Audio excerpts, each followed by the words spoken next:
Hey guys, welcome back to my another new blog. তো আজকে আমরা গ্যাংটক থেকে প্রথমে শিলিগুড়ি, তারপরে রায়গঞ্জ অর্থাৎ আমার বাড়ি, সেখানে চলে যাব। তো যাওয়ার আগে যে এমজি মার্কেট যে সকালের ভিউ, সকালেও কিন্তু এখানে প্রচুর ভিড় হয়। তো সকালে কেমন ভিউটা রয়েছে আর কেমন ভিড়টি রয়েছে সেটা দেখবো, কারণ বিকালে আমরা দেখতে পাইনি, এমনি দেখতে পেয়েছি, বৃষ্টির মধ্যে তেমন ভালো হয়নি। তো এরপরে যখন আসবো তখন আবার বিকালের যে ভিড় সেটা আমরা উপভোগ করব। কিন্তু আজকে সকালে কতটা হচ্ছে সেটা আমরা দেখবো। এখন 7:30টার মতো বাজে। তো আমরা একদম ফ্রেশ, সব রেডি, লাগেজ টাগেজ সব রেডি। আর ওই দাদা নিচে চলে গেছে, বিল টিল করছে।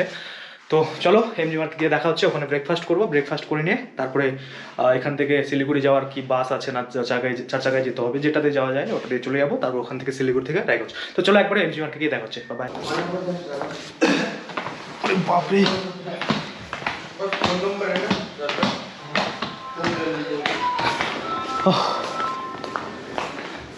তো এখন উপর থেকে নিচে নেমে গেছি রিসেপশনে, বেলটিল হবে এখানে। আর এখানে আমাদের একজন বাঙালি পেয়েছিলাম ইসলামপুরের, এটা হচ্ছে আব্দুল ভাই, খুব ভালো সার্ভিস দিয়েছে। চল ভাই। হ্যাঁ, তো এখন আমরা এখান থেকে বের হয়ে যাবো। এখানে বিলটা কমপ্লিট হলেই তো আমাদের হোটেলটা একটু বেসমেন্টের মতো জায়গা, মানে অনেকটা উপর থেকে নিচে নামতে হয়। এই যে একদম এটা দিয়ে উঠবো, আবার ওটা দিয়ে উপর উঠতে হবে।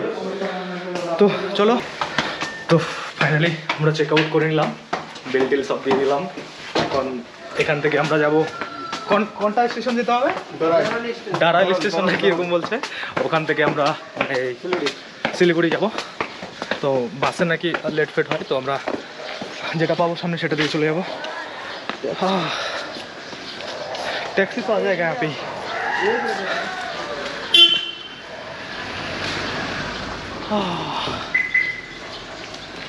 আজকাল লুকটা খুব সুন্দর লাগছে রে, একদম মার্কেটটা ভালো লাগছে, কালারফুল লাগছে। মার্কেটটা দেখতে পারবি ভিউ।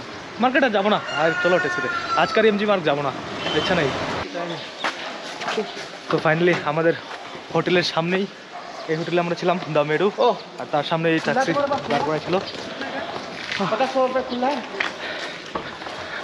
তো এটা দিয়ে আমি চলে যাবো এখান থেকে, যে স্টেশন বললো ওটাতে, স্টেশন তো না, ওই বাস স্ট্যান্ড, ওখান থেকে পরে আমরা আবার একটা